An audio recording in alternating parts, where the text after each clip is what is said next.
caro ouvinte da PAN, a gente está aqui com alguém que dispensa maiores apresentações, Olavo de Carvalho. Muito boa tarde. Boa tarde, tudo bem aí? Professor, o senhor disse que o senhor teve uma vida de merda na juventude e que o senhor poderia muito bem ter sucumbido ao ressentimento. E a gente percebe pelas redes sociais, pelos movimentos identitários de esquerda, que o ressentimento virou uma bandeira, como se fosse uma vingança por exclusão social, por o sujeito ter broxado, ter sido rejeitado. Que lição o senhor passaria para essas pessoas que ficam carcomendo o tempo inteiro o próprio ressentimento como uma forma de vingança a uma vida que é uma merda para todo mundo? Eu tenho que parar de frescura, porra. Porque eu percebi o seguinte, de fato, a minha vida na infância e na juventude foi uma merda indescritível. Eu vejo o Lula, né, chorando, a minha infância de garoto pobre do Nordeste, a minha infância foi muito pior que a dele, eu não estou aqui chorando de coisa nenhuma, estou gratíssimo, estou contente, né? Estou contente que aquela merda acabou, minha vida agora melhorou. Agora o cara chega à presidência da República e ainda está chorando por causa da infância no Nordeste. Eu lembro da governadora do Rio, a Benedita, a mesma coisa, ela já era governadora e ela disse, não, eu sou uma doméstica, caralho, mulher, você é governadora, acorda, mulher, né? E também eu não sou mais um garoto coitadinho, eu sou um homem realizado, feliz, não tenho nada para reclamar de ninguém. Agora, é claro que tem um monte de gente tentando me destruir. Toda semana eles escrevem um monte de coisa, é o fim do Olavo de Carvalho. 3 meses depois já mudaram de assunto e o Olavo de Carvalho continua aí, né? Livre, leve e solto. Ou seja, você vê mais uma massa de má intenção do que uma coisa efetiva. Mas ainda nesse tema, professor, o senhor não acha que esse vitimismo, da onde surgiu esse vitimismo? Nasceu de uma coisa realmente de marxismo cultural, de esquerda identitária? Porque o que a gente percebe é o seguinte, o sujeito se coloca no lugar de vítima para fuder, para esmagar o outro, sem sofrer represália, porque o sujeito é a vítima preferencial. Eu sou negro, eu sou mulher, eu sou trans, eu sou qualquer coisa. A gente até viu recentemente, numa matéria da Rede Globo, uma transexual ser alçada ao posto de vítima preferencial, quando ela era uma estupradora e assassina de crianças, mas porque era trans, era abandonada, segundo uma matéria que foi totalmente deturpada por falta de informação ou leniência. Da onde nasce estruturalmente esse vitimismo social de que a gente sofre hoje? Olha, agora que apareceu a história inteira do cidadão, quando ele tinha 12 anos, ele já estuprou um garoto de 3. Daí a família do garoto queria matar ele e fugiu. Ele já está fazendo coisa desde essa época, o cara é um monstro, né? E dizer, não, é transexual. Peraí, estupro, que eu saiba, não é um crime típico de transexual. Ao contrário, o transexual tende mais a sofrer estupro. Então ficar tratando e dizer, não, ele foi abandonado pela família por ser transexual. O quê? Quer dizer, o pior que ele fez na vida foi ser transexual. Que loucura é essa, né? O fato de ser transexual não tem nada a ver com a história. O cara é um filho da puta, é um monstro, né? Tem que ser trancafiado lá e nunca mais ninguém falar com ele. Agora, ninguém tá com dó da mãe, que há 10 anos não vê o filho, né? Essa que se foda, tem que ter dó, é do coitadinho lá. Mas isso é a cabeça do Drauzio Balela, é assim mesmo. Eu não acredito numa palavra que esse sujeito diz. Eu não daria o meu cachorro para ele tratar, pô. Mas essa mudança, professor, de estrutural, de um marxismo de oprimidos, de proletariado e burguesia, isso começou a mudar quando? Que se colocou como novos oprimidos, os negros, as mulheres, os gays. De que maneira começou a fazer essa mudança estrutural desses novos oprimidos preferenciais? A história é muito comprida, até eu já escrevi metade de um livro a respeito. Em todo lugar existe uma relação de poder e alguém está fudendo com a vida de alguém. Tá certo? E essa é a ideia geral de oprimidos. Ora, quando lançaram isso, a Revolução Proletária acabou. E aparece a revolta geral dos oprimidos. Ora, essa revolta geral dos oprimidos só é possível no regime capitalista. No regime socialista, não. Ou seja, o pessoal frankfurtiano fudeu com a Revolução Proletária. Não é isso? E criaram essa pseudo-revolta que só fortalece o capitalismo internacional. Quem financia esses movimentos todos? Né? Feminista, gaysista, negrista, tudo Fundação Rockefeller, Jorge Soros, é o grande capital internacional. Ou seja, os grandes capitalistas perceberam que havia nessa ideia da dialética negativa da escola de Frankfurt uma coisa enormemente vantajosa para eles. Eles começaram a financiar a coisa porque era bom para eles. Ou seja, quando que por esse meio dessas revoltas dos oprimidos em geral, vai se realizar o socialismo. Nunca vai se fortalecer cada vez mais o capitalismo monopolista, que é o objetivo de todos eles. Então, a esquerda hoje trabalha para o capitalismo monopolista internacional. E daí aparece essa besta quadrada, esse analfabeto desse João César de Castro Rocha, que, eu sou formado em Stanford, estudei na puta que eu pariu, e dizer, não, toda a guerra cultural bolsonarista é baseada no livro Orville, que descreve a tomada do poder para a implantação da ditadura do proletariado. Mas é uma besta mesmo, meu Deus do céu. Professor, muita gente, sobretudo esses liberais limpinhos, louvam aquilo que chama de governo técnico do presidente Bolsonaro, o Guedes, o Tarcísio, o Moro, e tem ojeriza, pavor, tanto da figura do Bolsonaro e da chamada ala ideológica que dizem ser atribuída ao senhor. O senhor assume essa ala ideológica, capitanear essa ala ideológica, e por que essa ojeriza dessa ala ideológica por essas pessoas?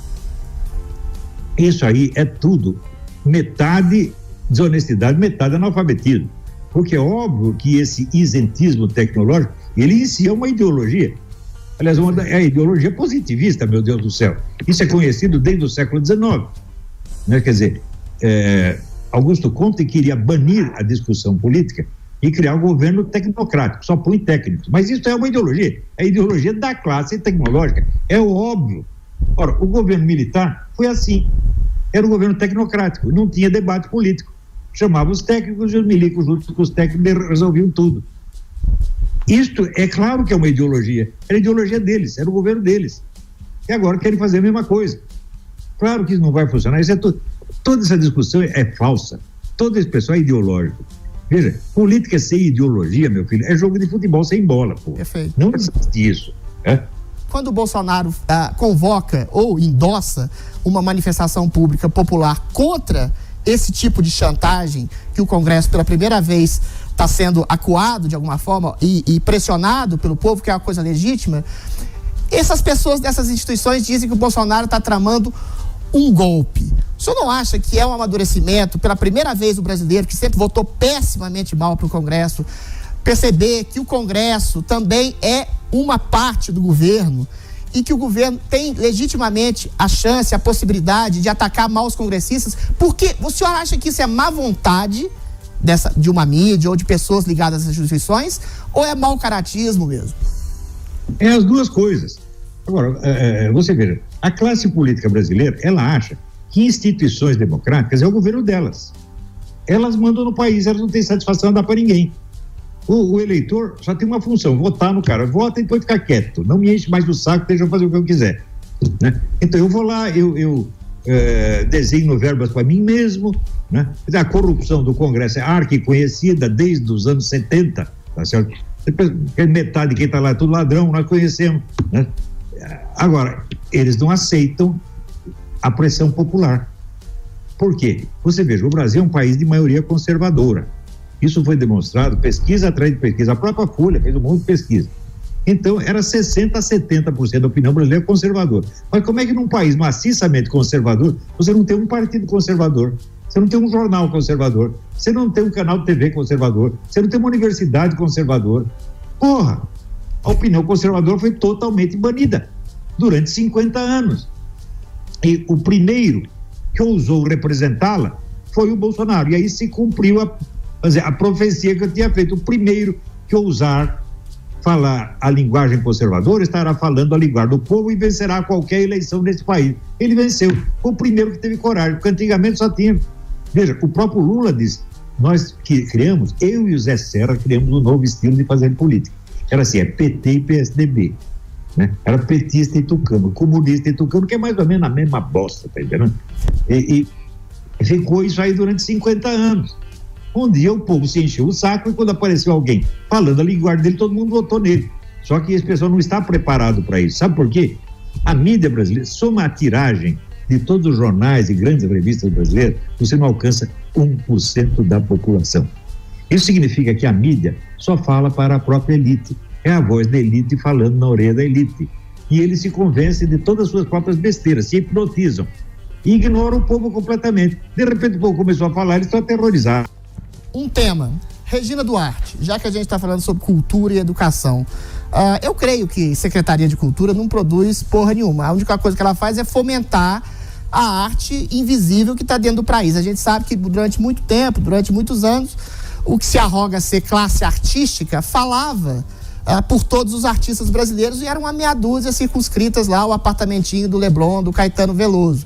O senhor acha que a Regina Duarte tem a possibilidade de falar e dar voz a outros artistas para além dessa classe artística? E outra pergunta, o senhor não acha que a arte e a cultura podem justamente romper os grilhões de uma prisão ideológica? Ou o senhor acredita que nessa guerra cultural que a gente vive existe uma arte de esquerda e uma arte de direita? Não, a arte de direita foi proibida. Não é possível você fazer nada que desagrade os donos do pedaço. E não é bem que eles são esquerdistas, porque o que eles são de esquerda não é nem isso, é apenas besteira. Então, esse negócio de um ficar enfiando o dedo no cu do outro, você acha que isso é esquerdismo? Porra, você pega lá, peça os macaquinhos, né? Porra, isso aí é esquerdismo? Que caralho de esquerdismo é esse? Isso aí, você está trabalhando para o grande capital internacional. Por quê? A ideia é o seguinte, você vai demolir todas as instituições e valores culturais, morais, religiosos, jurídicos, etc. Sobra o quê para dirigir a sociedade? A economia. Então a economia se torna a única força dominante. E isso é bom para quê? Para quem tem a economia na mão, porra. Então hoje você pega um cara como esse, Elon Musk, ou esse cara qualquer mega empresário, o que ele fala é lei. O cara é um profeta de Deus, porra. É isso que manda na sociedade hoje. As mega empresas criam a moral, criam os costumes, criam o certo e errado, criam as regras de linguagem. Elas impõem tudo isso para o poder do dinheiro. E não há mais como reagir. Por quê? Porque todas as instituições que não eram de origem econômica, a igreja, a escola, o ensino, a arte, foram tudo destruído e posta a serviço disso. E quem fez isso? A porra da esquerda. A esquerda é a força-tarefa, tá certo? Do capitalismo monopolista internacional. É isso que ela é. Trabalha para isso. Quem deu os instrumentos para isso? A porra da escola de Frankfurt. Agora, vem esse idiota desse João César dizer que não é tudo. A guerra cultural bolsonarista é contra a ditadura proletária. A ditadura proletária é do seu cu, rapaz. Porra, para de falar besteira. Tem ditadura proletária nenhum, tem ditadura do mega capitalismo internacional, né?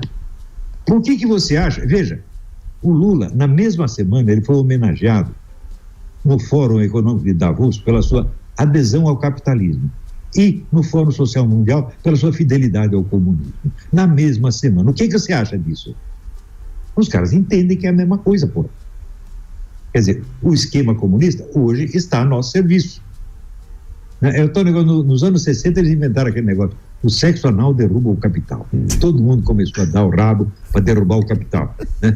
Estourou tudo quanto é cu no universo e o capital ficou cada vez mais forte. Porra! E os caras ainda não perceberam. Falaram, esse negócio de dar o cu não resolve nada. Ainda não perceberam. Porra!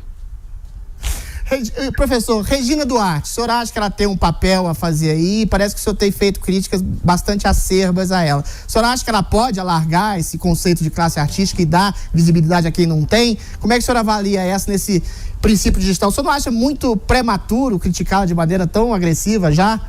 Não, eu estou criticando ela que chegou lá dizendo, nós temos que tirar essa ala ideológica.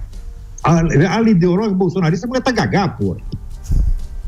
Não, facção, tem que tirar a facção. Facção é a puta que pariu, mulher. Para com isso, besteira. Ela veio procurar diálogo comigo. Veja, eu a recomendei.